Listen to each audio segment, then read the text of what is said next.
What's up, everybody? Welcome to episode 12 of Overthinking Media. I'm your host, Michael, joined by my good friends Harry, Yo, and John. Hello. How are we this week? good. Yeah, been a busy week. It has already. This week's main topic, we'll be discussing the long debated question: is Die Hard 1 a Christmas movie? Go on. Okay. I imagine one of you is going to be wrong. So, Die Hard was released. It was actually released in July 1988. So it actually wasn't released around Christmas time.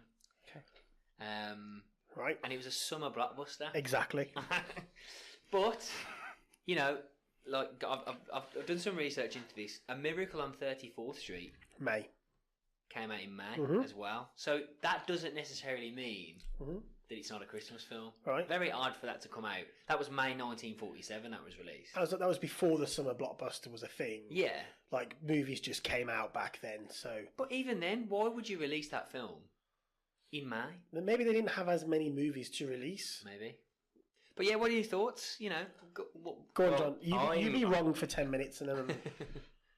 Well, I'm very much Die Hard is a Christmas film, partly because I've been grown up with Die Hard being a Christmas film. I agree. Sorry, Harry. Now, the thing is, it's quite clearly set at Christmas. That doesn't make it a fucking Christmas film, though, does it? Okay, but if you take... Like, I sent you that video last night where someone's made it into the 12 Days of Christmas. Fair enough, that's just the editing. I never watch anything you send me, but carry on. But I'll watch that, it's quite funny. it's set at Christmas. They're at a Christmas party. Right.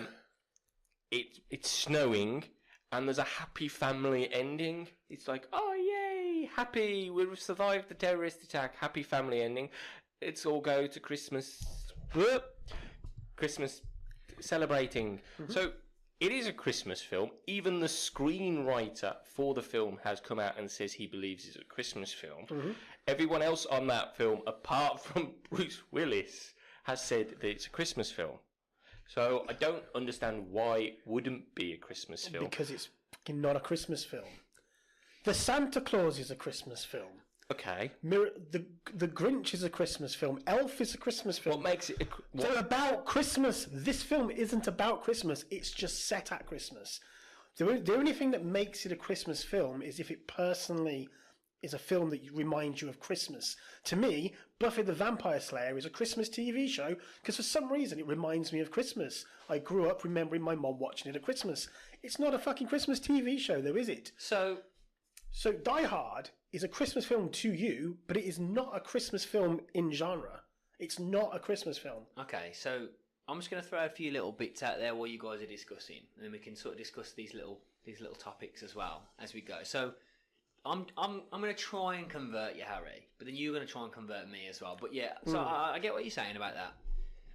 But John McClane, he's actually flying to LA to spend Christmas with his wife, Holly.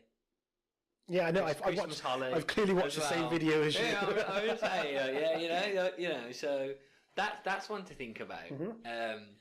So the main villain as well, Hans Gruber, what a fantastic actor, by the way.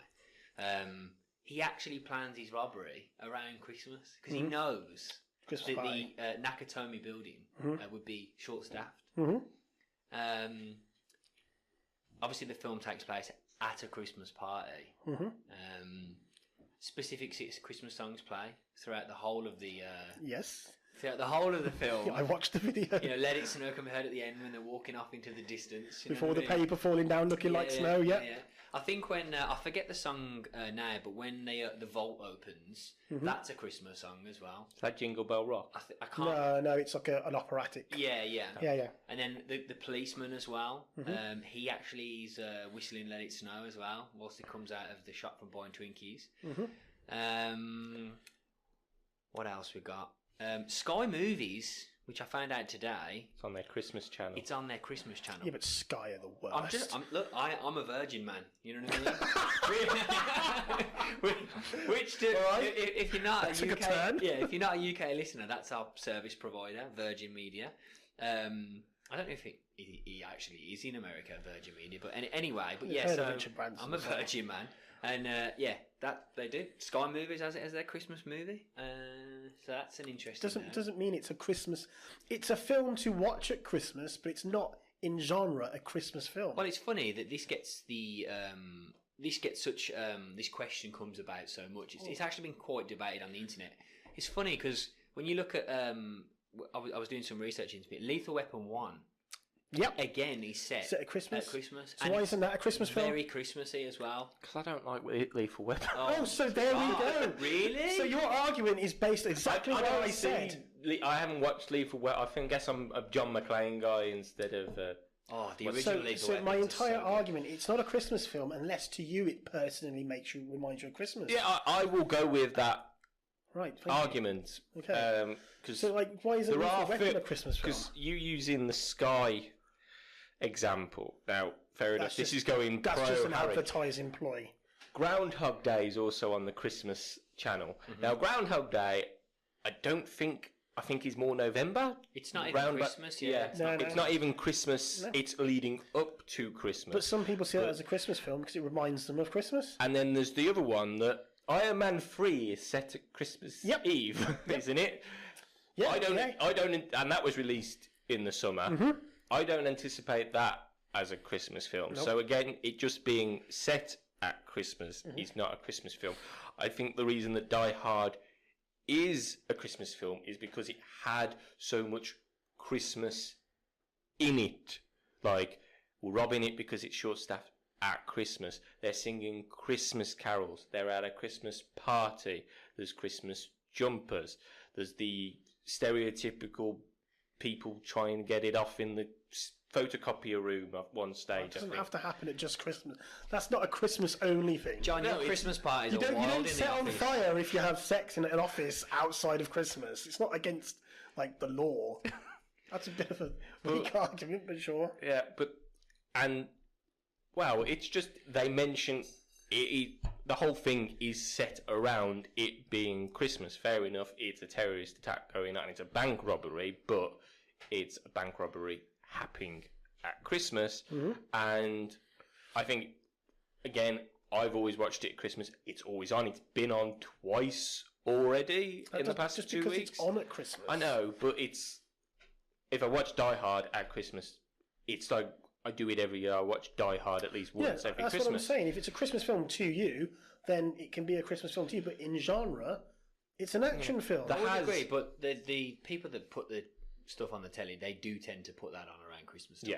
Yeah, because of the Christmas sort of... There's that social media thing of people posting, oh, it's nearly Christmas time for Die Hard, like they're some really clever person who's saying something really new and different.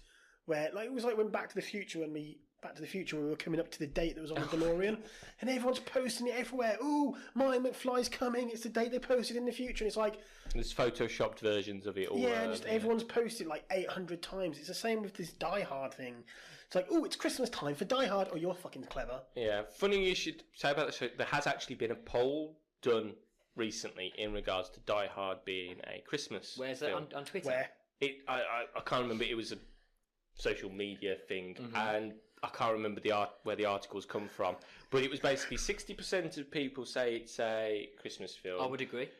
30% say it's not, it's just a film. 10% and the other don't give a damn. That's me. So it's just, again, it comes down to personal preference, and probably that 60% of people have grown up like I have of watching Die Hard at Christmas. Yes.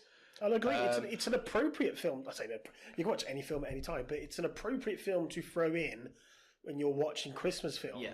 But it is not in genre a Christmas movie. But look at Die Hard 2 as well. I mean, this is just me personally. I would say that kind of reminds me of Christmas as well, because that's again set around the same time, and it's snowing. The third one, which is set in the summer. Yes, it is. Yeah. I'm thinking Die Hard with a Because whenever I've watched Die Hard as a kid, I watched all three of them in quick succession. Maybe they're all Christmas films. It's a Christmas trilogy. Yeah, well, okay, let's not push it. It's now 5 films. But if they're a Christmas we don't talk about that. If they're a Christmas film, like to me, Buffy the Vampire Slayer is a Christmas show because I remember. For some reason, my memories of watching it are at Christmas with a Christmas tree. So whenever I see it, it reminds me of Christmas. That's just because it's, to me, personally, a Christmas thing. Just like Die Hard to you is personally a Christmas thing. Buffy isn't a Christmas show. Die Hard isn't, in genre, a Christmas movie. It's an action movie that just happens to be set at Christmas, just like Lethal Weapon. I was just trying to think if there were any Christmas specials for Buffy. Probably. But I can't... Whenever I think Buffy, all I can think of is that Silence episode. That is the one, and the singing episode. Those are the episodes that are ingrained in my memory, even though I watched Buffy for years. So in 2010, Die Hard was voted as the greatest Christmas film of all time by Empire magazine. Mm-hmm. Okay, in 2012, IGN listed it as the top spot on the list of the top 25 action movies that would fall under your line of thinking, Harry. But yeah, debates have been going on whether Die Hard should be considered as a Christmas movie. And some feel that because the events of the film occur on Christmas Eve, and its setting includes a Christmas party, that's enough to qualify it as a Christmas film. I think so. But if you take that, but then by that rule, you then start throwing in a whole host of other random films that are set at Christmas. Well, again, because Iron Man 3 is not a Christmas film. I completely agree with that one. I keep forgetting that Iron Man 3 is around Christmas, to be honest, because the fact it's just weird because obviously that's in LA. It's LA where he's mentioning. He does go to a cold town. He does go to a cold place halfway through the film, but I think that you lose the Christmas element because for us, Christmas is, as it is now, it's pitch black and cold. Yeah. And there's the potential of snow any day now, whereas in LA that's never going to happen. But I believe one of the most popular Christmas films isn't even set like A Wonderful Life. Is it A Wonderful Life? Isn't even set anywhere around Christmas. It's not related to Christmas, no. And that's seen as a Christmas film. Well, the director of that didn't actually intend it to be a Christmas film because it doesn't actually ever. It's not. You don't. Christmas Day is not ever depicted on it. Yeah. Oh no. In fact, am I lying? I don't know. I've never watched Christmas morning is depicted, isn't it? I think. Or is it? This is a Wonderful Life, isn't it? Yeah, I think. I think he wakes. Maybe it's not Christmas morning. I always thought that it was Christmas morning. Yeah. When he wakes up and obviously he's very grateful and thankful for everything. It's a very, very good film. But yeah, I mean, I'm just reading then that as you said earlier, John, is it Stephen E. De Souza, if I've pronounced that correctly? He was the screenwriter, and he said that Die Hard is a Christmas film. Yeah.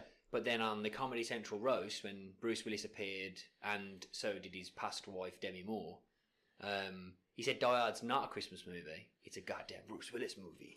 Yeah. Makes sense. Yeah.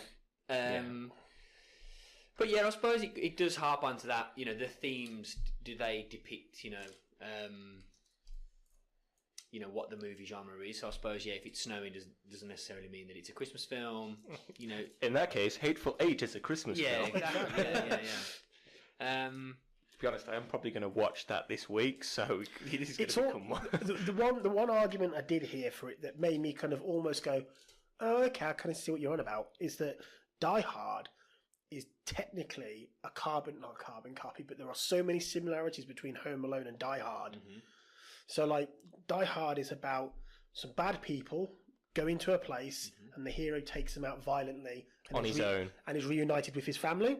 Home Alone, some bad guys going to a place, the hero takes them out violently and is reunited with his family. And it never occurred to me the two parallels in that film, just with an age gap in protagonist. And I was like, okay, I can see how. Yeah, now you've put it that way, they are pretty much the same, because essentially those burglars could have broke in at any time, and the same. And they use Christmas. But good old Hans wouldn't have broke in at any old time because, as I said earlier, he knew that there was a Christmas party going on and there wouldn't be many people in the Nakatomi. Could have done it in New Year. Maybe, when everyone's not actually there. Yeah. Or Christmas Day when no one's bloody there at all. You needed people to be there because they had the codes and stuff. Well, also hostages because they do the diversion on the roof, don't they, where they blow the roof and they. Yes. Yeah, I'm just trying to remember. The films end up merging into one because they've got similar characters in all of them. What, Bruce Willis? No, but similar, like the terrorist guy. So you've got the computer hacker guy who's been in all of them, kind of thing. Then you've got the big burly henchman who has a big fight with him, who he either kills with a chain or throws off a bridge or throws off a boat or throws him out the plane. And then you've got the smart foreign leader. Right. So there's those. They all kind of merge into one. Just a even shadow. though they were all British. I believe the leader in the second one was an American. The villain in the second one. But it was also it was the second was the general was the overarching villain. Just a shout out to Alan Rickman though, because I thought he was a fantastic actor in general, but great performance. Oh yeah, it's one of the best. So one good. of the best movie villains has been in a very, very long. Yeah. Yeah. And then his brother appears obviously on the third one. On the third. That's one of my favourite ones. That one. Vengeance. Vengeance is it's got Samuel L. Jackson. The chemistry between Jackson and Bruce Willis. I love it when Samuel L. Jackson goes, "You're a racist," and he's like, "No, I'm not a racist." Like, there's that just like proper sort of like clash between them. They do bat off each other perfectly. Like this, it's so good. Have you seen the Easter egg in The Incredibles with Samuel L. Jackson's character with the Easter egg for Die Hard in Incredibles? No. So when Frozone and Mr. Incredible they've broken into the jewelry. They haven't broken into the jewelry store, but they were in the one or two. One. Sorry. And they've gone through the wall to get out of the burning building. They've gone into a jewelry store and they've got masks on, so they look like they're robbing the place. And the cops come in, and Frozone reaches for some water, and he basically says the same dialogue as Samuel Jackson in Die Hard with a Vengeance, where he's going for the phone. If you're going to shoot me, shoot me. And it's just him reaching for water instead of the phone. It's literally like a carbon copy. Yeah. Obviously, a few minor tweaks because it's a cartoon and not an 8. I'm assuming Die Hard with Vengeance was an 18. I believe it was 15. What's that then? Die Hard with a Vengeance. That's the third Die Hard. The third one. Sorry, It's Die Hard, forgot. Die Harder, then Die Hard with a Vengeance. And then we don't talk about the Fourth one's not bad. I don't mind the fourth one. It gets a little over excessive with the jet on the. that's the worst. Live free and die hard. Where that Harrier jet, is it a Harrier jet? Yeah, hovers there and can't take out a lorry. That's that's what I mean. It gets a little excessive. I think this is good for someone. I've seen the fifth one, so that's why the fourth one's not bad. Didn't even bother. The fifth one is quite possibly one of the worst movies ever put to film. Is that Die Hard in Russia or whatever? Yeah. His son's in it. And that's where they were using that actor. It's like product placement with him. It was like he's an upcoming actor, and they've just like stuck him in to say this is the guy that could potentially take the series onto Die Hard 57 and 50. You know what I mean? Like, but it didn't go anywhere because it was terrible. Some terrible films coming out with the franchises. Like the new Predators movie. Jesus I watched that Christ. this week. Oh my god. It wasn't. I think I went into that film expecting it to be worse because you told me it was bad. So it wasn't as bad as I was expecting. But man, why do they keep making these things? So that's a perfect segue. I think we can pretty much say that me and John are for it being a Christmas film. I know you're not keen on it, Harry. If it's a Christmas film to you, knock yourself out. Yeah. But in genre, it's an action film. I wouldn't disagree. It's like Marmite. You either love it or you hate it, or you're either with it or you're not. You know what I mean? You're either right or you're wrong, and you pair are wrong. So. Yeah, but a perfect segue over to what are we watching, what are we playing since last week. But yeah, going on to Predators. I actually watched that The Predator last week as well. I watched it on the plane when I was on my honeymoon, and then I turned it off. Right. I revisited it, and again I turned it off again at pretty much the same place. Did you finish it? No, I couldn't. Oh, right, my wife did, and she told me about what happened. How and far, I liked how the far idea. did you get?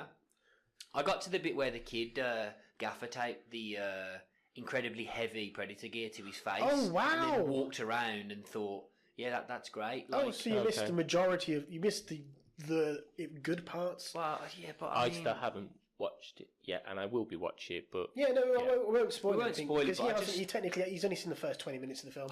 I think I know this isn't a review of the film or anything. We're just obviously just giving our thoughts on what we're playing and what we're watching and stuff. But I just get the tone from Predator 1 and 2 are always with me. I love them. They're like childhood films. I probably shouldn't be watching at that age, but I did.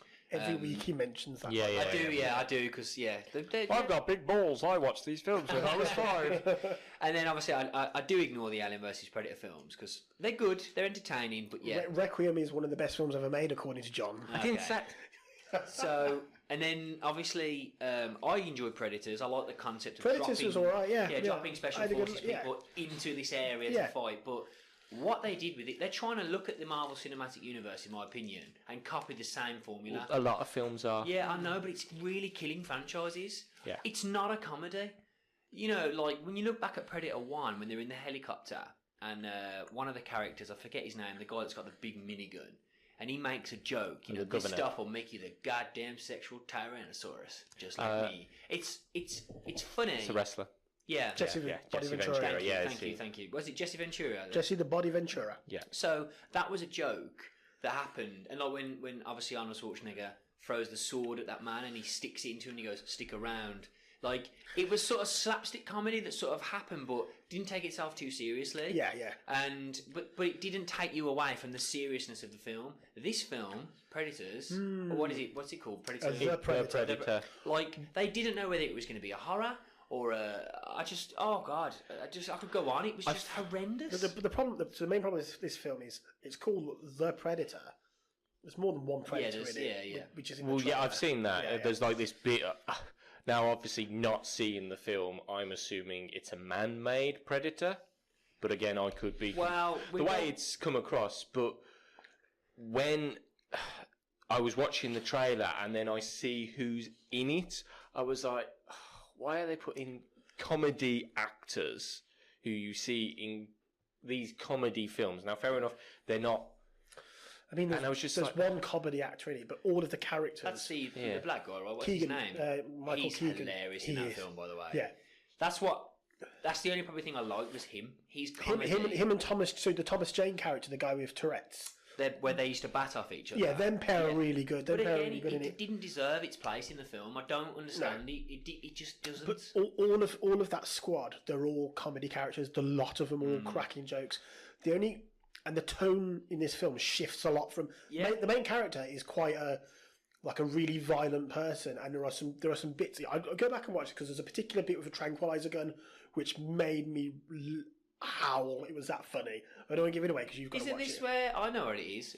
This is just after that woman chases down a predator, basically, doesn't she? So there's a girl in it or a woman. Yeah, I've seen that. There's always a she's girl an in it. interesting character. They bring her on. It's quite interesting. She's brought on and she's like, oh god, all this stuff's going on. It's good. But then she ends up chasing after this predator and manages to keep up with this predator. Like she's got no training, no military training. No training yet. She's whipping a gun around like she's had she's an years of SAS experience. operative. Yeah.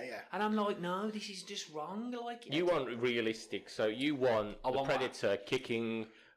What is it? So in the first film, there were, let's say, 6 highly trained army guys. No, there was 12. There was a big team. The first one, their team went in, all got killed, and then a second They're team. like a Delta squad. They were like the best of the best. Arnie, big guy with machine gun. There was not loads. Bubba from Forrest Gump. Can't remember his name. There was about 5 of them, and No, there was about 10 of them, 12 of them. Sorry. Okay, the people that is Arnie's team, how many are there? Let's say, I don't know the specific number, but there's 10 of them. But what I'm saying is they struggled to keep up. Yeah. And even, but But they all got killed, and the only person that was left was the captain, who basically got his ass kicked. Yeah. Because there's that great scene where the predator holds him up against the tree, looks at his skull, and then he's thinking, this is a trophy skull. I'm going to take you down with my bare hands. And then you get the first reveal of the predator in that water scene where he's like doing the whole You're one ugly mother. "You're one ugly mother," and then the second film that's kind of reiterated again, but in the where he's the fridge, because they know he's there because obviously Arnie's come back and debriefed them, so it is a continuation of the story. It is, yeah. But the thing that the films that have gone on further, and it's the same with the Alien franchise, is in the first Alien, you don't see that alien at all in the first film, really. So you're missing the horror element. Now, fair enough, the horror element in the second Aliens film was the amount of aliens. Yeah. But it's supposed to be a horror franchise, and I feel it's gone from a horror franchise to an action franchise. Yep. Yeah. You need to bring it back into the horror. Now, Definitely. Alien Isolation has captured the the fear element of the first Alien amazingly. This is the game. This is the game. But then you've got the Alien Marines game, Colonial Marines, which disaster. The trailer for that game was great, and that's part of the reason they're getting sued was because they made the trailer look good. The game was awful, but that was an action game. It was a brightly coloured action game, whereas Alien Isolation, it's got the horror. I go to watch these films to be scared of what's out there, because the tagline for Alien was, in space, no one can hear you scream, I believe. And the Predator films and the Alien films, they're showing the aliens too much. The horror element's gone, I think. They CG the crap out of this one. The CG. Okay, so it's not a guy in a suit. I think it is at times. It is. I don't want to give much away about the film, but there is there is a certain part of it that's guy in a suit, and then there is a certain large chunk of it that is ultra CG. Yeah, because that was the issue with first Alien vs Predator. That wasn't the only issue with the film. But that was one of the, it wasn't guys in rubber suits. Practical. It wasn't practical. Whereas Requiem, there was a few. There were a few, but Requiem they went back to more practical effects. So you couldn't tell because half of that movie was pitch black. It was pitch black. To be honest, I remember watching that in the cinema and being like, I have no idea, I can't see what's going on. This is the greatest movie of all time. I can't see what's going on. I didn't say. I said it was far gorier. Is that what he said, Harry? You were on the podcast. He said it. No, I didn't. I said Alien vs Requiem was better than Alien vs Predator because it was an 18. That was what I said. Okay, right. But that's what you've been watching. So we've given our take on the new Predator film, and it's not looking good. John, I will have to watch it. Yeah, no, it's terrible. The first time you watch it, you'll go, yeah. Well, I didn't waste my time watching it, but I'm not going to be like, you've got to see Predator. I did. Well, I watched a lot of films this week. So what else have you been watching, John? I watched Riddick. Oh, fantastic film. Which the third one, which me and you went to the cinema to watch. Did not. This is the second time you've done this now. First of all, it's Life of Pi, and then it's Riddick. I never went to see Life of Pi with you. I never went to see Riddick with you. It was probably Cracker or Ollie. Yes, so it's Cracker. Cracker's our friend, by the way. He's a very good friend of ours. Just for those that don't know who Cracker is. He was a guest, wasn't he? He was a guest. He's been a guest twice now. But I just like Riddick is very much. It goes back to its roots, essentially. It's at the start of the film starts off very much like it's a survival. He's going to be on this planet, and then he realizes these aliens, which are look like the aliens, are going to come out from under the ground because they're brought up by the water. Yep. It's like those sponges. If you get them wet, they pop up out the ground. Really good. I think the concept's great. I think it's great, and I actually love that whole world that Vin Diesel is kind of produced. He's basically created it himself, and he's got all these films off the ground himself as well. You wouldn't think that Pitch Black would have started this franchise, to be honest. Well, it was a cult classic, wasn't it? It started with that very low budget Pitch Black, and then they thought, oh, that made a lot of money. Let's churn a load of money into it, make the Chronicles of Riddick, which wasn't that good. I enjoy the Chronicles. Yeah, and me. I find it a bit boring, but I really liked it. It's a really long film. I really liked Riddick where they brought it back down a bit. Yeah, they didn't need to go back to the roots, in my opinion. I wanted to see because the next film's going to be about Varko. If they do, it's going to be a vengeance film. Like he says, he's going back to what's Furia. I think it's Furia. It's Furia. So he's trying to find his home because he's the last of his kind. Because the Grand Imperial, I'm just going to say that I can't remember what he is. The guy he killed in the Chronicles of Riddick wiped him all out because of this project prophecy that he was going to get killed by a Furian.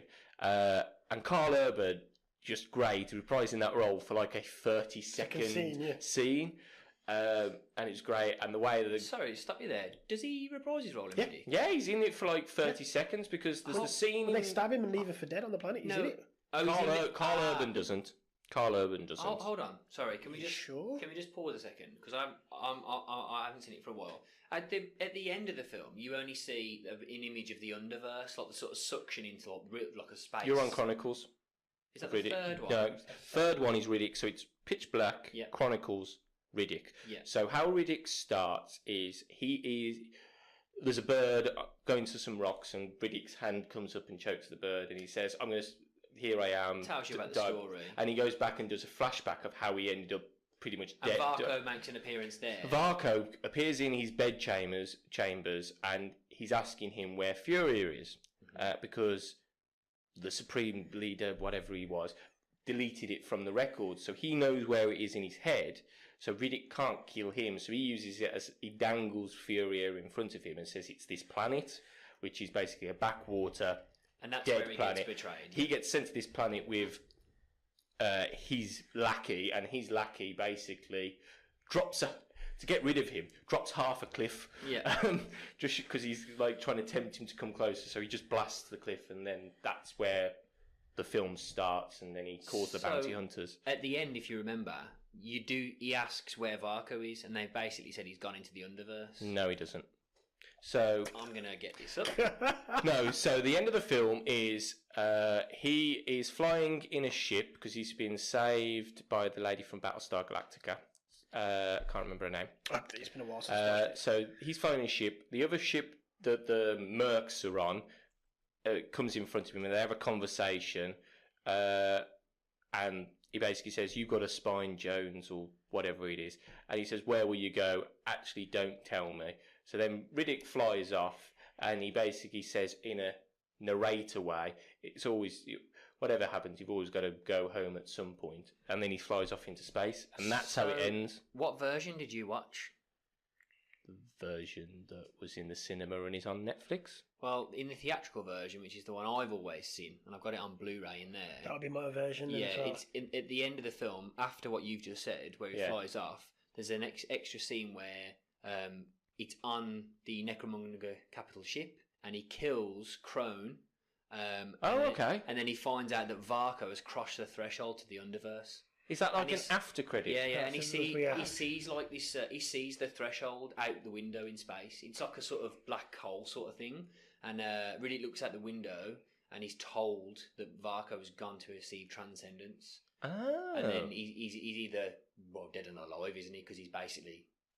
Yeah, as the old villain was. Yeah, because that's why I was getting confused. I was like, I know that for a fact. Okay, I didn't. I've never seen that. So either I didn't stay after the credits because I only tend to stay after the credits on Marvel films, but every film seems to be doing it now, which is getting a bit annoying. Yep. But I love the Riddick, and I can't wait for them to do a new one. You know they did a game as well. I know they did it. I know they did a game, but yeah. Apparently they were quite good as well. Yeah, all right. I never. I played the one. I played a demo. Moving on to my other film that I watched. Sorry, John. Just before you do, you know there's a cartoon as well. What? Like the Animatrix. Yeah. And again, it's Vin Diesel produced it and wrote it and directed it, and it's basically a little story between. Oh, I think I heard about that. Yeah. It's between the second. Let me get this right now. It's between Pitch Black and Chronicles. Yeah, yes. And they get captured by when he's with Nimam, the Muslim guy and Jack. Yeah. They're sort of the survivors of Pitch Black. Yeah. Well, they actually get picked up by Mercs. I haven't seen it, but I've read about it. Seen that as well. Yeah, and basically, there's loads of bad people on there. She's this woman that runs the whole thing. She's got like all these killers and monsters all in suspended animation, like trophies, in this big room. It's really cool. And then obviously Riddick gets away and he's escaping and he's got to save everyone. It's really good. But yeah, sorry, John, I thought I'd get that in. Just because you were mentioning games, the other film that I watched this week was the most recent Tomb Raider. Yeah. I had no interest. I actually enjoyed it. It was very... The way they shot it, it was like, they're trying to make it look like a game, which I enjoyed, because there's the section where she's got to the island. It was very Uncharted as well. Yeah, it's a massive copy of the reboot game. It's the reboot game, but just diluted. Yeah, jam-packed into an hour. Yeah. So it takes a lot of liberties to speed the plot along very quickly. Yeah, it just it wasn't a great film, and I think. This is probably really bad to say. I think the Angelina Jolie film had a bigger budget. Yes. And then I don't know, I found the Angelina Jolie a bit more watchable. Really? The first one, I don't know. So the actress is Alicia Vikander. Yeah, I think she's very, great. very, very beautiful. I think woman. she's probably a little in the height-wise for Lara. I don't know. I always imagine No, Lara being a bit taller. She was fine. But I really enjoyed her. She Maybe got a bit old. She came. I don't know, a bit old. No. There was a whole scene in that film in London on bikes. Yes. That I was like, what is this? This isn't. This is just. There's never any bikes in. This is filler. Yeah. This is nonsense, kind of. Yeah. I think it's just to show her that she's got this problem-solving attitude. That's what I think it was. But if you're watching a Tomb Raider film, you know that. Yeah. Yeah. Like, you got the whole way she cracked the safe. That was great. The way she interpreted the island. One thing that annoyed me about it, it kept going to that stupid hold. You know, in the start of the film, it opens up with her in a ring and she's getting choked out. Yeah. The amount of time she gets put in that hold during that film is about 3-4 times, and it's like, okay, we're building up to her finally breaking out of this hold. I get it, but stop. She's fighting. Just not everyone's going to use the same flipping hold on her. Yeah, it was filmed like a bit like those video game movies of like the mid 2000s where there's like scenes in the trailer where she jumps off the boat and she seems to jump infinitely, like so goddamn far. Yeah. It's not realistic in the slightest, but it does have some good callbacks, like a live action scene of her running across that waterfall with a crashed plane and jumping across that, and it's like that's directly out of the game. That was cool. Some of that stuff's pulled directly from the game and looks good. I remember that. It misses out a lot of the story beats and characters from the game that were awesome, like the Scottish pilot or the Scottish captain guy. Did they show her like really vulnerable, almost?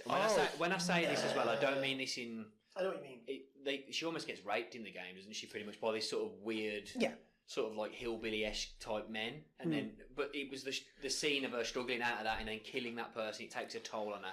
Obviously, they didn't go into that. She does get beat up in a way. Like she does end up with a bit of shrapnel in her belly, but she starts the movie quite inept. So she gets proper. Because she's got skill at the beginning. There's a bike chase sequence added on the beginning of the movie that's like she's already got some form of ability to get out of action. Her and when she's in scene. No, she gets mucky. That's good. That's what Wonder Woman, in my opinion, fantastic film. But I feel like they missed a trick when she was in the World War One trenches and she came out of that pristine. Yeah. And I was like, no. She definitely doesn't come out of this pristine. She is bloodied. She is scarred, and it's movie scarred though. So like, it's movie scarred. It's not like I've got to cut her off. It's like a little slit on her face. But not a bit of much. You know what I mean? But it's not Wonder Woman. I came out of the trenches. No. Like, you know what I mean? Yeah. She did a Shawshank Redemption, didn't she? He crawled through 5 football fields of shit and came out clean on the other side. Yeah. Wonder Woman fought through the World War trenches and came out cleaner on the other side. Hey ho.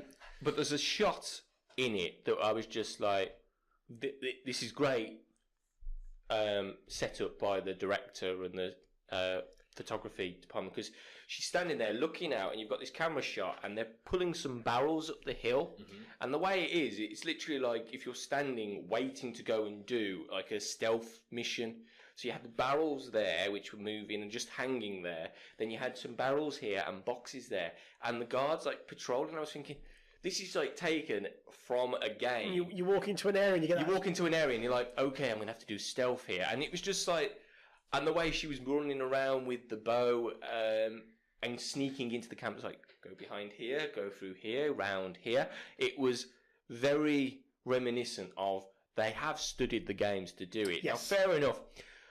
Why I think Tomb Raider doesn't go into a film really well is, fair enough, the cutscenes in a Tomb Raider are great, and Lara's this great character, but you spend probably 30 minutes between each cutscene. You're working out the problems. You can't go in her head and see how she's working out all these different traps. Yeah. It took them a whole film to introduce how she's going to break into that safe, essentially, which that's one problem. In a Tomb Raider game, you've probably got, well, in the most recent ones, you had 8 tombs or something like that. So there were 8 different problems that you had to solve, and then you'd have a cutscene. So, yeah, I think that's why. I think ultimately, it's very difficult to put games onto the big screen. Yeah, I think we've always struggled with it. They overcomplicate the plots, I think, to try and translate them. Yeah, and I think it's very difficult. I will just a little segue onto something that I watched that's very relevant to what I've just said. I've played Castlevania, and I went on to watch the first 2 episodes of the Castlevania Netflix show. That's what I've watched as well. Very, very good. Yeah, I've watched so the this first is where episode, I've made that comment about it's very hard to portray games on the big screen or Netflix or whatever. But obviously, I think so far, I think this is a very, very good I've heard portrayal of Dracula on screen. I've seen the first. Very dark, very first Netflix. It's in the It's right been like place. season 2, hasn't it? Yep. Yeah. Season 2's out, yeah. And it's been renewed for a season 3. Yeah, That's what I've meant, been yeah. watching, guys. The, just to put that out there. Yeah, I've seen the first episodes. Very good. I wish they'd stop trying to take these video games and put them on the big screen and make like Daredevil, Jessica Jones style short series out of them on Netflix. You've got the time to flesh out. Like on Tomb Raider, they cut out Jonah, they cut out a lot of the crew that are the side characters in the game. If you have the series, you can flesh out some of those characters. So like Gears of War, with all 4, you got 4 of the Delta Squad. Delta Squad, yeah. Delta Squad, you got all 4 of those. Yeah. You could flesh all 4 of those characters out in a TV show and then build up to your finale. Yeah. You can't do that in a 2-hour That would movie. make a great series, I Yeah. think. You Which could is why start I'm really- you could start during the D-Day. Really thing, got my fingers crossed emergence for The day. Witcher. If The Witcher's really yeah. good, then I think that's going to see the shift. I hope The Witch is so Yeah. good. I really do. They shouldn't have released that photo of Henry Cavill yet. I know why they did it, but they shouldn't have, because By the time the thing comes out, he'll grow a beard and get a scar. and he'll look a lot he's going to better. look great. Yeah, I think he needs a bit of age, a bit of gruffness on He him. needs He a bit looks of too Tudor. He looks like he just white come out of the hair. shower, yeah. It looks too Superman. Yeah. Yeah. That's another thing as well. Just quick little segue into the Superman. He is not left Superman. It's a big marketing campaign. This is just to basically get people talking about the DC film. Me and Harry did say this. Oh, did you? Sorry Yeah. if I missed it. Yeah. Yeah, you were sitting with us, so Yeah. we did say this. It's definitely a plot. And Sammy Ben Affleck, they ain't going nowhere. No. Speaking of that, Aquaman's apparently doing really... I need to go see it. The trailer. Did you see the second trailer? It looked phenomenal. Yeah. I'll take your word for it. I fancy it, Harry. No, I'm good. Yeah. I'm actually tempted to go see it in IMAX. Maybe. I might watch it from the safety of my own home with the lights on and some people. But hold on, this is part of a shared universe, which has a sticky start, but it's getting there. The films are good at getting there, and eventually you're going to get your Green Lantern movie, which is all going to tie in. Don't It toy might have with me. Don't toy with me. It's already coming out, Don't mate. toy with me. Don't until I'm sat in the cinema watching it. I'm not going to believe you. What I'm saying is there might be some Easter eggs or references to the Green Lantern film in this. I don't know. I've not watched it, but it could be interesting. Well, Maybe. someone will tell me. Yeah. Okay. And then if there are, I might go and get those YouTube clips. Unless they're underwater. We obviously, me and John played a bit of Smash. I brought Smash. We were Brothers. playing Smash Brothers on the Nintendo Switch. You did this last week, and it wasn't funny, man. Smash Brothers Ultimate. So we've been playing a little bit of that. I know we talk about it a lot on this podcast, but I did revisit Red Dead Redemption because I haven't played it for a long, long time. After I've gone back and played Tomb Raider, I'm really enjoying it. I'm on chapter 6. I'm nearly done, so I'm glad I'm going to put that to bed soon. You think you're nearly done. Yeah, you're not nearly You've done. got a good 5-6 hours left. I thought I was nearly done where I got to where you are, and then I played for another 3 weeks. So yeah. Just a tiny little mention. I wasn't enjoying the story as much until this point where, but this is just my personal opinion. It's got to a point now where it's got very emotional. It's got to the redemption part of the Red Dead Redemption. And like there's a little bit of a spoiler, but he goes after one of Strauss's debts, and because of what's happened to him in the story, it's completely Depends how you're playing the game, though, mate. Well, personally, that's how I always choose to be honourable. So, We've all chose the same way, then. There's no way I you just could. I don't know. I always tend to do that. But yeah, so Red Dead Redemption's good. Harry, you've been playing Ashen. I played a little bit of Ashen. Thoughts? Any good? Yeah, it seems a bit Dark Souls light. Right. It hasn't kind of jumped out to me and been like, "Woo, this is a lot of fun." So I'm holding my judgment until I've played multiplayer with John. We're going to play some co-op and see what that's like. So I'm holding my judgment Yeah, on I've that. downloaded it now. I have, however, this week completed Mortal Kombat X. Okay. What on earth is that about? Well, all the Mortal Kombat games are ridiculously... so- I completed the entire story in like 4 hours or something. Any good? It's good. Yeah, it's good. But I've no way I couldn't tell you what it was Refresh my memory, because.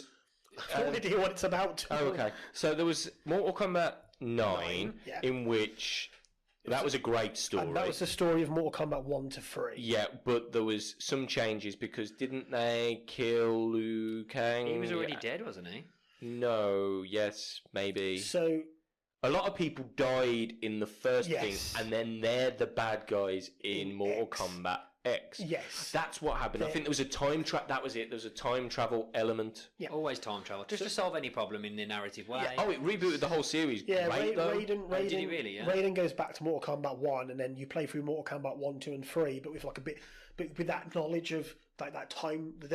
You play through 1, 2, and 3 with the trying to change history. Okay. Yeah, So and then- it doesn't change it for the better. No, and then this one loosely, I believe, follows Mortal Kombat for something, some another group of games, and it's all over the shop. It is genuinely all over the So- shop. I don't know what's going on.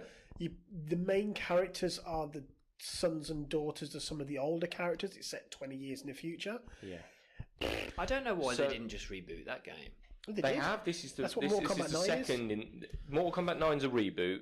Number 10 is the sequel. So basically, yes, it was I think the sorcerer. It's not Shao Kahn. Is Shao It's Kahn? not Shinnok.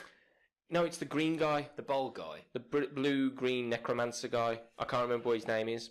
Oh, Quan Chi. Quan Chi is the bad guy in this one, He's not. isn't he? Nope, it's Shinnok. Okay, But it's also Quan Chi. but And it's also Kotal Khan. It's all over the shop, this game. but man.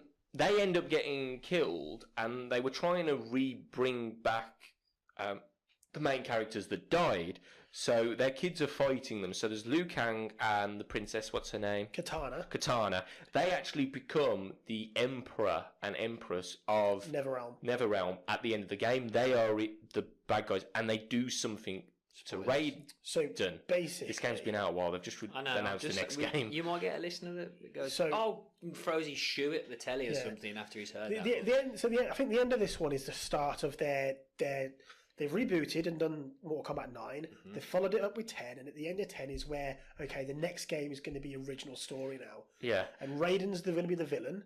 and Scorpion's going to be the hero. To save the Earth realm, Raiden sacrifices himself in a wibbly wobbly sky pointing shooting laser, soaks up all the bad guy stuff, becomes a bad guy, as well as Liu Kang and Kitana are also bad guys, and It's role reversal. yep. And then and then you saw the trailer at the Game Awards where Bad Raiden kills Scorpion, but then Scorpion from the very first Mortal Kombat comes back in some form, and then there's a time traveling lady with a big. So there's gonna be more time travel. See, Are they going to reset it again? I don't know. I remember vividly some Mortal Kombat Deadly Alliance was one of my favourite ones. It was just it was against some Dragon King. It was fantastic. There's cutscenes and that were amazing. And then I distinctly remember which they didn't follow up with. Did anyone ever play? I think I've mentioned it before. Mortal Kombat Shaolin Monks.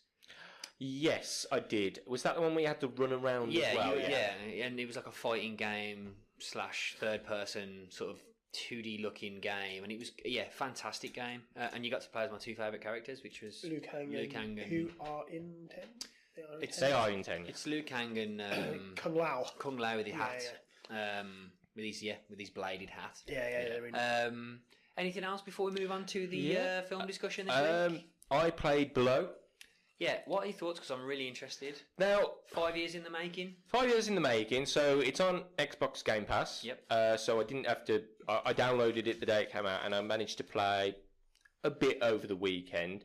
Now, it starts off. I don't know when the cutscene ended. So you're going towards this island, and then you start on a beach, and then that is it. You had no instruction, no guide on what to do. I love games like that. And it's just literally go. It's Dark Souls, basically. Well, yeah, so I've never played Dark Souls, so I can't really comment. Yeah, but so basically every item in Dark Souls that you acquire, you have no idea what it does. It gives you a tiny description, and you kind of think maybe that gives me health, and you could drink it, and then it just kills you on the spot. Yeah, you don't get any descriptions. Yeah. So you go around, and eventually I figured out where I was supposed to go, and again, I still don't know what I've done. I've died 3 times. Now, when you die, you start back on the beach, and then you have to find your old body. Oh wow, it's dark. So Ashen's, that's like Ashen as well. So to collect this. So we've got 2 identical games almost. Yeah. So it shows you, because you've got to pick up this lamp. Yeah. Which apparently It's your lantern, isn't it? It's your lantern, and it goes right, and you have to put it in places. So I've started picking up the basics. Now I've died 3 times. Now the first 2 times I died in exactly the same way, because everything's pitch black. Yeah. Now I was running away from some enemies because there was a lot of them, and they're very easy to kill at the moment. They get more complicated the further you go down. So I've got to about the 4th level of the cave. Again, I don't know how many levels are. I could be very, very, very close to the beginning. I'm really rubbish at this game. Because I'm supposed to collect pieces of light, and I've got to a door where I have to put stuff in to open the door. And it was 200 pieces of light, and I had 187. So I had to go find more light, and I died again. And that's when I turned off the game, because I was literally like, I'll do this another day. But the first 2 times I died, I was just running away from enemies, and I ran over spikes. And then it was kind of like, oh crap, I'm back at the beginning. Found my lamp, went into the next room, walked through the door, died immediately. So my first 2 deaths were literally the same in quick succession. But if there's these blue fires, and I don't understand how they work. They appear like checkpoints, but then they appear like transport portals, and you can open gateways as you're going through to get. It's very good, but It hasn't clicked yet. I haven't clicked on what I'm supposed to do. It was slowly clicking on my 3rd time, because I was on my 3rd life for a while, but then I got killed by enemies because I was in my menu, and they attacked me while I was in my menu, which I was really annoyed about. Okay. Give it a go. Yeah, I'm definitely. I'm I've definitely got it personally. downloaded, ready to go. Yeah. I've had my eyes on it for a while. We'll do a bit of Ashen next week when we've played it. Yeah, 10 achievements, all at 100G achievement as well. So Yeah. Right, Okay. definitely playing that. So let's move on to this week's film discussion. So last week was John's suggestion, which was Mowgli, Legend of the Jungle on Netflix. I think it was released on the 29th of November. 29th of November, yeah. Take it away, lads. Thoughts and impressions. So you want to start? Yeah. yeah, so I did not enjoy. It was fine. I enjoyed it. It was perfectly passable. You know, I'm not going to go around going, "You have to see this movie." At the same time, it wasn't crap. But for the first maybe hour and a half, I don't know how long it was. Maybe first hour and a half, I was watching it, and I couldn't really tell the difference between this movie and the Disney live action one. It was very interchangeable, very swappable until he gets to the human camp. Because I've read the book when I was a kid, so I know the difference between the Disney one and the real book. And this was very much the real book. So just adding on to what you're just saying, this is Andy Serkis's version. Yes, he's starred and directed it. Yes. Yeah, so this is based on all the Mowgli. The book's actually called All the Mowgli Stories, and it's by Rudyard Kipling. Rudyard Kipling. Yeah, Yep. and it was in 1936. So this is like a dark iteration of that. I think Andy Serkis has already said that this is not for kids. Oh no. No. And this version is completely. He's got no connection to the Walt Disney one that you just mentioned. In fact, Netflix acquired the rights to this Jungle Book franchise after they released that movie.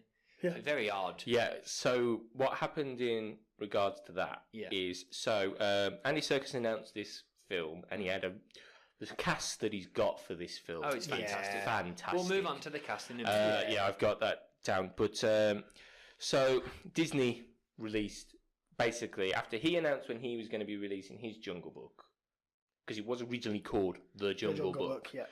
Disney announced their Jungle Book, which is obviously the live-action remake of the animated version. How was he allowed to do his version if Disney had the rights Because to the film? they own the rights to the Jungle. They don't own the rights to the Jungle Book. The Jungle Book is a book which is property of the Kipling family, essentially. Copyright law only lasts like 75 years, so the way Disney own the copyright characters to their original movie, and like those portrayals of those characters, not the actual book and characters. So they can use those characters, but if That's why King Louis is not in this film, which we'll get to. Yeah. So they own the rights to like kind of the portrayal of that film, but they don't own the rights to the book and characters. So that's why they could do the remake of their original film because it was all based on their original film, and he could do this because it was all based off the book. So basically, what you were saying earlier, that it's not, you said it was similar to the Disney version until it got to the Disney version, and this and the book are pretty much spot on up until the Disney version essentially cuts out all the human stuff, the going to the camp and being captured, and the hunter, I believe maybe, is all not in the it's all animals in the Disney version. So up until in this one, the point where he goes to the human camp. It's pretty much the same film. I couldn't really discern much of a difference. I felt this one made a bit. I could follow this one a bit more. I understood a bit more what was going on, and I thought the Mowgli character, the actor, was a lot better in this one. I would disagree in regards to that point. You said up until it gets to the human village. I feel that the tone of the film straight away was completely different to the Disney film. Now, I've not watched it, you see, so I'm taking what you guys have just said. The tone immediately was a darker. You've not seen the Disney one? Okay. I've seen the old cartoon from the 60s. The live action adaptation is essentially the old cartoon again. Yeah. But Shere Khan is a pretty badass. But Shere Khan in this film, which we'll get onto in a bit. So you start off with the film, and it starts off basically with Khan, who is the narrator-ish she's the eyes of the jungle, so she's narrating, showing Shere Khan basically killing. It was very Jurassic Park, wasn't it? It was very you got people running around, and all of a sudden they've got blood, and this woman is holding this baby, and she's running, and basically I was like, she's not going to put him in a basket. She basically gets mauled while holding the baby, and Shere Khan it appears that Shere Khan just put the baby somewhere so he can come back and kill it later as he goes off and kills basically an entire caravan of people. He hates humans. And that... Is it because of his paw? I don't know. I didn't notice that to the end of the film. Actually, his disfigured paw. He got one arm that had like muscular dystrophy. His arm because he couldn't walk on it properly. See, that's where I was thinking. What you just said there with the hate for humans. It's actually a human trap accidentally getting him. Well, it comes later. Yeah, you find out how that happened. So you'll have to rewind it starts off with that, and then Bagheera comes around, because Bagheera's even got a little bit of a dark backstory in this. They go into Bagheera's backstory as well. Now, Bagheera finds the kid, and essentially, really, in real life, a jaguar would kill a panther, shall I say, would kill a baby. He picks up the baby, he takes it to the cubs, and Mowgli doesn't have a happy upbringing. The other wolves basically see him as a freak. Well, yeah. Because obviously, to a wolf, he is a freak. He's not hairy. And he's bullied by the other wolves in regards to how they're growing up. Obviously, they're growing up a lot quicker, they're a lot faster, and he's trying to grow up and become part of the pack at the same time. But you don't get that in the Jungle Book. It's all a happy, Mowgli's part of the pack, we will protect him. We're all family. Where basically... This is where I like when I say realism, I know it's not real because it's animals talking, but they have tried to put a spin of realism on this. If this was all humans, this would be what would happen. But essentially, what happens at the start of the film, which is great, Shere Khan knows he's there already because he's got this little psychic hyena go, which is funny. But Bagheera brings Mowgli to the pack and then disappears because I don't think he wants them to accept him, and they basically take him to Arkela, who says there's a vote, and Arkela's saying, "Oh well, we can't really take on." And then all of a sudden, Shere Khan comes dragging his disfigured paw in the villain's on his way, and he's like, "That's mine." And because it's Benedict Cumberbatch, everything he says, it's filled with hate. Yeah, he's a fantastic. And it's just he sells the character. Now, fair enough. You feel the hate in his voice. Now, compared to not get taken away from Idris Elba's Shere Khan, but Idris Elba's, very good. They're very good, but Idris Elba's Shere Khan just sounds like a guy from London. Whereas Benedict Cumberbatch, you can feel the emotion and hate. He really wanted to He eat that really kid. wanted to eat that kid, and he's basically chased off by the pack. And Arcada says, "As long as I am the leader of this, until I miss my hunt, you are banished from this jungle."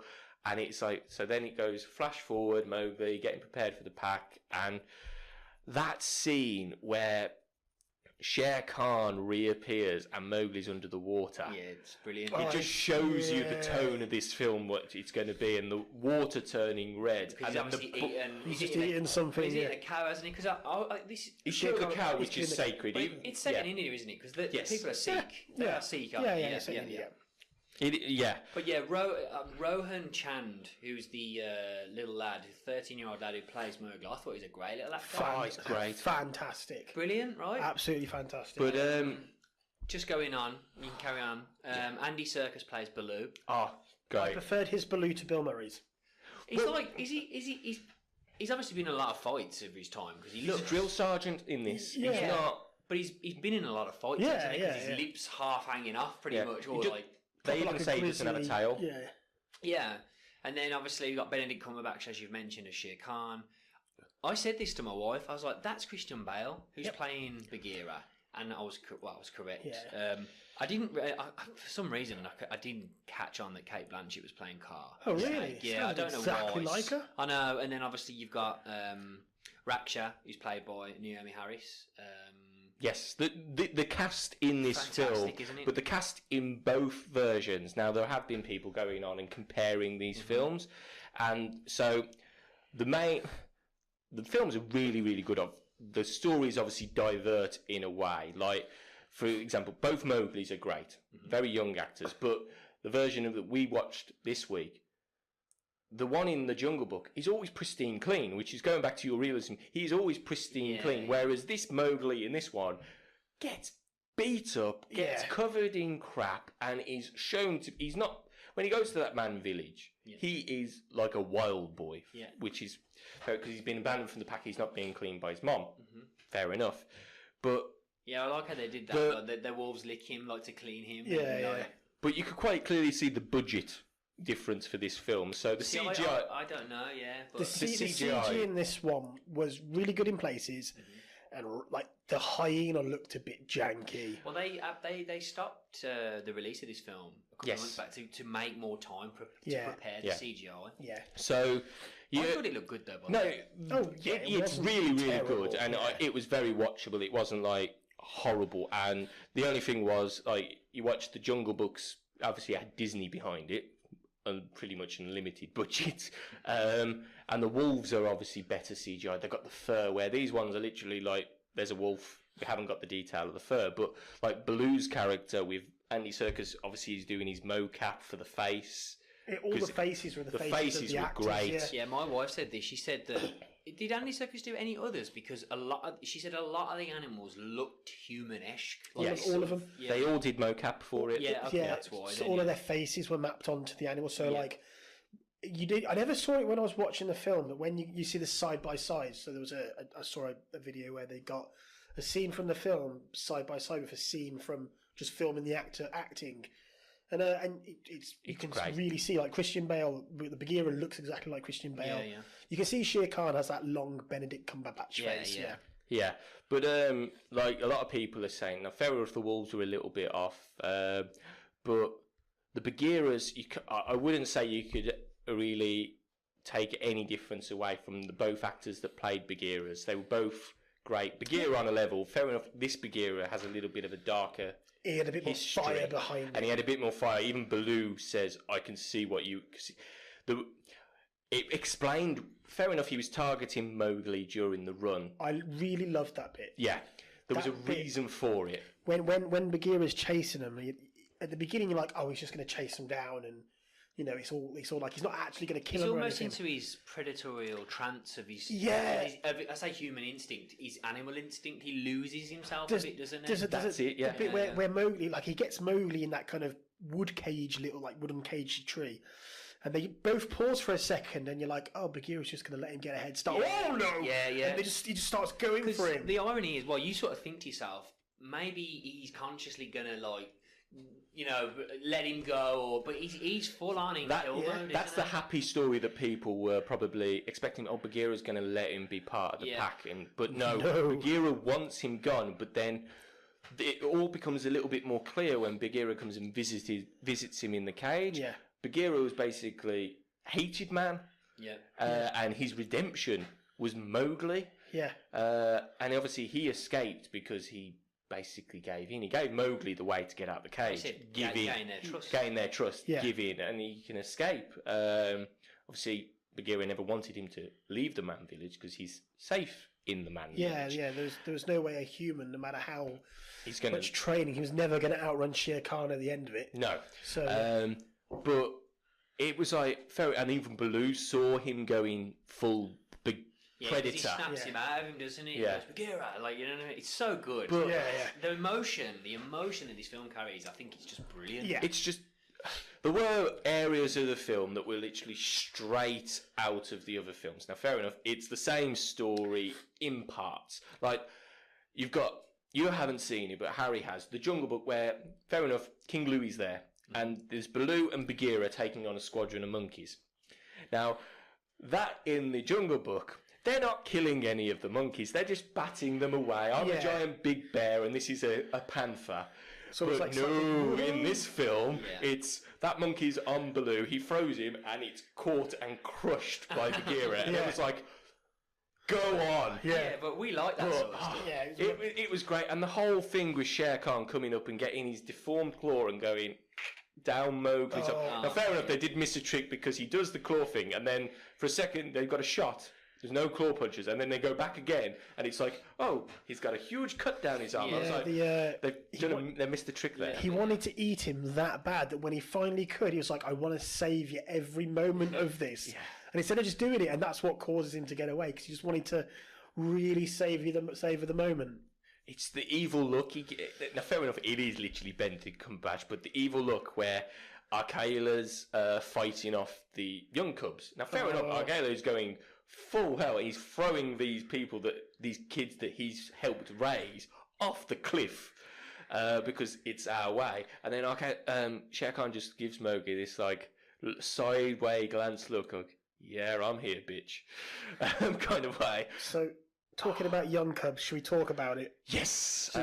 Just before we do, let's just say that so there was no King Louie, no King of the Apes. There was no Colonel Hathis, his name. The elephant was in there. The elephant's but they in didn't talk, and there was no. No. Well, the elephants in the Jungle Book, the live action remake, don't talk. They are.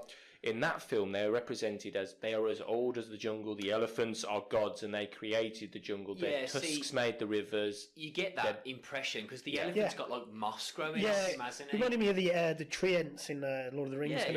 Or the turtle from the Never-Ending Story. Yeah, it's been there forever. There's trees growing on the back of the turtle and stuff. He is one with the forest, and obviously Mowgli gathers essentially forest, jungle. He's one with the jungle, and him giving the tusk back to this elephant and going, I will show you the hunter. But he is gaining the jungle's trust. He is choosing the jungle. But he doesn't. I was a bit sceptical when that was happening. I was like, please don't put the trunk, and it just magically sort of fixes back. No, I said that. I was like, that's not how trunks work. Yeah. And I was like, and then you zoom out, and he's holding it in place, and I was like, right, okay, fair enough. But when you thought that, you reminded yourself that you're watching a film about animals talking. You knew that.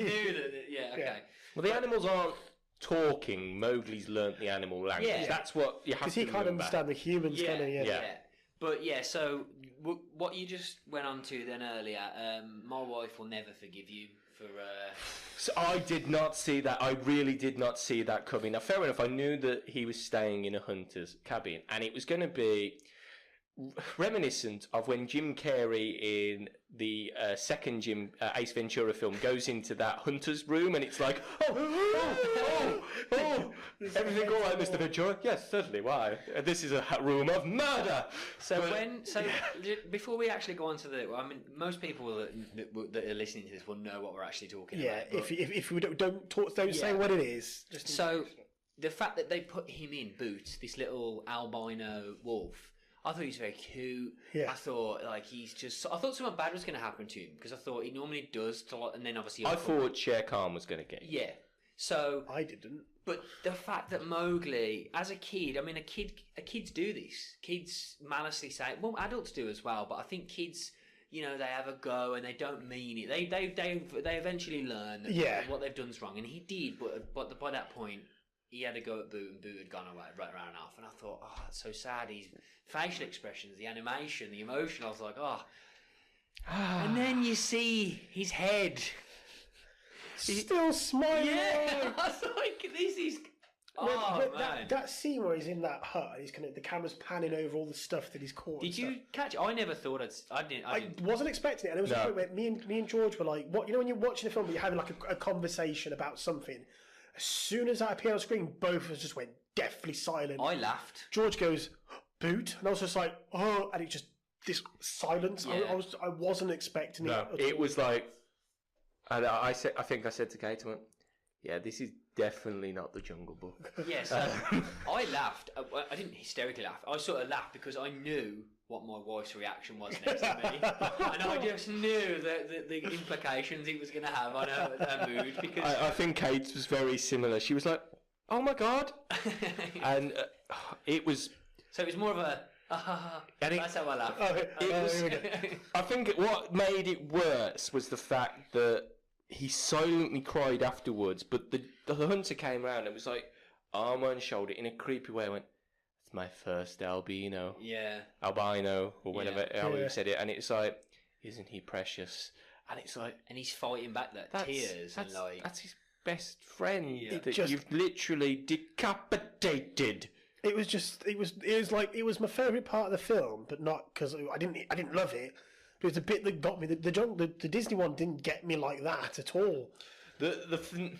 So the finale of the film, because that is really what kicks off the finale of the film. Yes.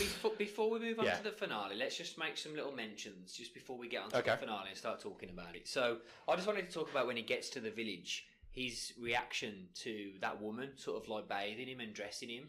It was almost like an instinct on mother's sort of touch that he has. When I say never had before, he's obviously had a wolf. His stepmother. He's loved by the wolf. Yeah, but it's like a new feeling to him to get treated like this, and then he's trying to put the shoes on, and it's almost like when you put shoes on dogs. Have you ever seen the funny videos where they sort of don't know how to walk with the shoes on their feet? That's how he sort of. Yeah. I just thought it was very beautiful the way it was all done. The filming of the human... Now, when you're actually doing the filming of that, when there's no CGI in it, it is shot beautifully. Like the whole party with the colours, the colour parade, or whatever it was, it's obviously... It was a religious ceremony, and he's being accepted as part of the village. And then you've got, for the purpose of this film, the white man hunter just getting drunk in a corner. Yeah. Fair enough. And he makes a fool of himself at this party because he's not... But isn't that where he goes? Isn't that where he explains? That's where... he's only ever missed one shot. Which and was that the shot elephant. Was the elephant. The elephant. Then isn't he also on about that he caused Shere Khan's limp as well? Yeah, so explain this to me. I don't know, because Shere Khan's had him. Yeah, Shere Khan's bit him. We've both got the same enemy. So Shere Khan has done the claw thing to the hunter. Oh, I just thought it was a random other tiger encounter. Well, it could be, but from the scar that it was, 2 claw marks on his belly going down, it was... You're meant to believe it's Shere Khan. That's how you tell, because obviously he's got the limp. Yeah. I don't think it ever goes... now, I may have missed it. I don't think it ever explains that Shere Khan has... how he got his deformity. But obviously he has got rage towards humans, which kind of gets into the finale. Now, the finale of that film, fair enough, is pure vengeance in Mowgli. It's not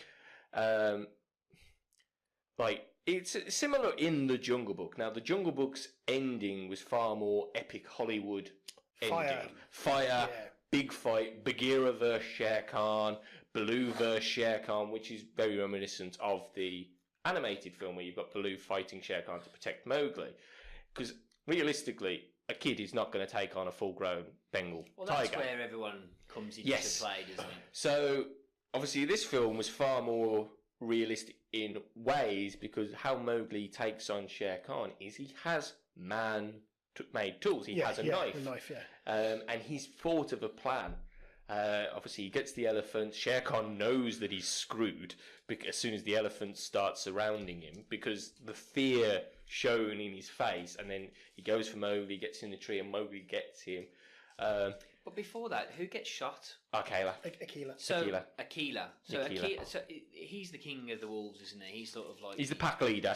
He's the exiled pack leader. See, that was a sad scene as well. Just coming on to his sort of story arc, where he knew because he was getting old. Ultimately, it happens to all of us, and he misses his kill, and he says, "Come and challenge me." He basically accepts he's got to die, and it was so sad. Like, you know what I mean? And he's having to bite these and kill these people who he loves, his friends, and then the interference of Mowgli with the fire. I thought was going to be like a celebration. No, it was It was a big shame upon the whole pack, wasn't it? Yeah. And it sort of turned the tone for me, because then he was banished and it was so sad. And but yeah. So going on to Akela and his downfall.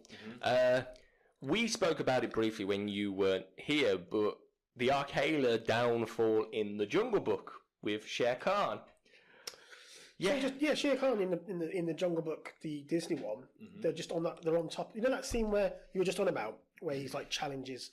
Similar scene, but Shere Khan just walks up, bites him, and chucks him off a cliff. Yeah, see, and it's quite graphic. Yeah, I thought that was going to be the case. Yeah, so it's great because it's got Idris Elba behind the voice of Shere Khan. Now, fair enough. I prefer Benedict's portrayal because Benedict's. Benedict's. I just keep adding dicks to the end of words, but his portrayal, the venom in his voice was what sold it for me. But Idris Elba's the CGI of the tiger walking up, just plonking himself, and because it's the guy that played the bad guy in Breaking Bad, I can't remember. The guy that gets his face blasted off from Breaking Bad. Oh, the guy who plays Gus. Yeah, Gus. Can't remember his name. So they're talking and they're having a proper conversation. Like the wolf is sat next to the tiger having a conversation. And it's like, I believe we're having a chord, like a parlay, essentially. He's having a parlay with the lion. He's like, Mowgli's no longer here. He's been taken to the man village, essentially. He's gone. He's no longer protected by the pack. And Shere Khan basically says, that's not what I had in mind. He was mine. He was not yours to send away. He was mine. Similar to Shere Khan in the Mowgli film. It's my kill, my kill. And he doesn't like this, so he begins to walk away, and he says, well, I'll just have to draw him out. And he basically pounces, jumps on Akela, and throws him off the cliff and went, you're my pack now. And he went, I will basically make your lives hell until Mowgli comes back. Right, so that was that story. That was that story. So then Mowgli goes on this finding thing, and then King Louie tells him Akela's dead, and that brings him back to fight Shere Khan with Man's Red Flower. Whereas that doesn't happen in this film. He basically taunts Shere Khan to come to him and has this plan. And then how he ends it, he says, I knew he wasn't dead. Well, if that makes sense. I love how it all ended up. So the elephant, he's like, "There's your hunter," and the elephant basically just tramples and smashes into him like a battering ram. Yeah. He's dead, and we're like, "Yeah, that's good." And then, see, it was weird because when he gave him the knife and he hugs him again, I thought, "Oh, this guy could be nice." But he's a hunter. And then it harps back to like sort of an overshadowing tone that he hunts for sport. Yes. He doesn't hunt. Yeah. Again, Shere Khan. Yeah. He's exactly the same where you don't hunt for sport. Well, that's the animal way, isn't it? Yeah, it's been So that was a good sort of foreshadowing thing, and then the fight was great. He used the tree. Well, he didn't really know he was going to use the tree, but he climbs up the tree. Shere Khan gets caught on the tree, stabs him, and then it was. But I like at the end as well. I liked again when he sits with him. I didn't think Shere Khan was going to come and swipe at him again. No, I that was typical Hollywood. Oh yeah, that was Hollywood. Yeah. I really wished he didn't do that, and because remember at the beginning when Bagheera teaches him to when he makes that's what he's doing. Be with no matter how evil this thing is. Yeah. be with him until the end, so he doesn't go alone in the afterlife. Yeah. And doesn't he say at the end, "Be mad, Be no at more. peace. Be mad no more. Be at peace. Shere Khan. So again, that was a lovely little way of looking at how Mowgli sort of looks at things. Yeah. And then obviously that overarching sort of image of the village looking up at this boy who's got all these animals around him. That then would then sort of hopefully they wouldn't be going into the village into the jungle even more and taking away their home. Yeah. They would sort of know that there's this guy with this baby, this boy living with these animals, and they can sort of hopefully live in peace and harmony because they've destroyed the tiger. Am I right? What do you think? Yeah, that's kind of what the original book's kind of saying. Like it's a bond between man and the jungle. Yeah, and it's like the hunter represents what man has done to the world, and you think about what we do to this world. We're essentially like a parasite. There's that time lapse in this film. Do you see the time lapse showing Mowgli growing up? The village expands and trees get cut down. Yeah. And it just kind of shows how like man is like a parasite in this world, and we're just as bad as kind of Shere Khan as you know, wrecking the jungle and stuff. And that's kind of what the original book was about, and what the hunter character represents, and then how it kind of like, you know, Mowgli lives in the jungle, and man can live in harmony with nature as long as we stop destroying it. But we just destroy it anyway because it's what we do. It's a shame. We do find happy mediums in certain places. But yeah, I thought the ending was great. Ending was great. Yeah, fantastic watch for me. Great suggestion. Talking about, I was a bit unsure of what I thought of this because I only watched it last night, and I've all day I've been thinking, I don't know what I think of it. Talking about it now, I actually really like this. I like this better than the Disney one as well. Yeah. I came across with that, and one of the big selling points. Now, fair enough, I do like the Disney version. I do like the Disney version. Yeah. There are elements of the Disney version that are far superior to this, but Blue was what sold it really for me. It was a different take on Blue, and Andy Serkis's portrayal of Blue as this drill sergeant was fantastic. Yeah, I preferred this Blue. Yeah. So next week, it's Christmas. We've got a Christmas special. We're going to be drunk. We're going to be discussing Harry's suggestion, which is National Lampoon's Christmas Vacation. Okay. Released December the 1st, 1989. Directed by, now I've got to pronounce this right, Jeremiah S. Chichik, starring Chevy Chase and Beverly D'Angelo. Anything to add, Harry? And it stars Johnny Gaelic as well. Leonard from Big Bang Theory. So I think it was Christmas. It was my turn. I pick a Christmas film, but this year, like everyone's always like Elf and the Santa Claus. I'm always happy. And I thought I'll pick something that's a bit more adult. Yep. So I almost picked Bad Santa, and I watched that with George. And oh man, that's a depressing film. So I went for National Lampoon's. And I have broken my rule here. This isn't on Amazon and Netflix, but it is like £2.50 to rent. Yeah. On all the various places you can. I'm rent. sure people can get hold of it. It's a very old film. Yeah, £2.50. It's good. It's good laugh. It's a bit of a different Christmas film from years ago. So obviously, listeners, go away, consume this content, and then we'll have a big discussion next week. We're going to record for a release on Christmas Day. We will be having it will be probably more looser. We'll record after a couple of hours of drinking. We'll play some Smash and some beers, and then record. Yes. And there might be a guest as well joining us. We haven't decided yet who that's going to be. But stay tuned for that. So let's move on to this week's guest, the character. It's 5-3 to Harry. John needs to win this one and next week's one to bring it to a tie, and then there'll be something. Well, we'll cross that bridge when we come to it. So if I lose this one, there's no point doing it for the rest of the year, is it? We'll carry on doing it because it's the content. But it's still good to get involved. This week's clues are as follows. Are we both ready? Yeah, I'm just trying to. It's not going to be Jungle Book out my head. Clue 1. House. Pizza. Kevin McAllister. Correct. Boom! I didn't even get onto the other clues. The next clue was sun, tarantula, traps, alone. It's Macaulay Culkin. Here we go. What's his name? It's not. It's actually Kevin McAllister. I know it's Kevin McAllister, yeah. Because it's guess the character. Yes. I know. So, John. That's it. Harry wins. You'll get a little prize Next week at the next Christmas. week. Yeah. But yeah, I didn't even have any chance with that one, though. He said that too quickly. I did bring up Home Alone earlier, so I had him in my head ready to go. so don't worry, 'cause it's obviously January, clean slate, and then we can all go again and have more time to catch up, whatnot. You'll have 52 weeks to beat me. Yeah, exactly. So that's all we have time for today. Next week's obviously the Christmas special. We're going to be releasing it on Christmas Day. We'll be discussing the greatest Christmas films of all time. That's next week's main topic. So thanks for joining us, and thanks for those that provided feedback and comments in the sections, in the comment section below. More of that. Yeah, definitely. we need more feedback from you guys. We're obviously here at Overthinking Media. We're always trying to improve our content and make it more appealing and accessible to as many different people as possible.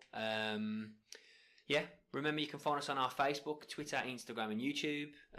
Please be sure to like and subscribe. Anything else to add, lads, before we... No? Nope. Okay, so... Go watch Mowgli, The Legend of the Jungle if you haven't. Definitely, yeah. If you haven't... Yeah, well, actually, if they've got to this point, we should probably post a spoiler warning before they get to that point. So yeah, join us next time for more Overthinking at Overthinking Media. Bye. See you later.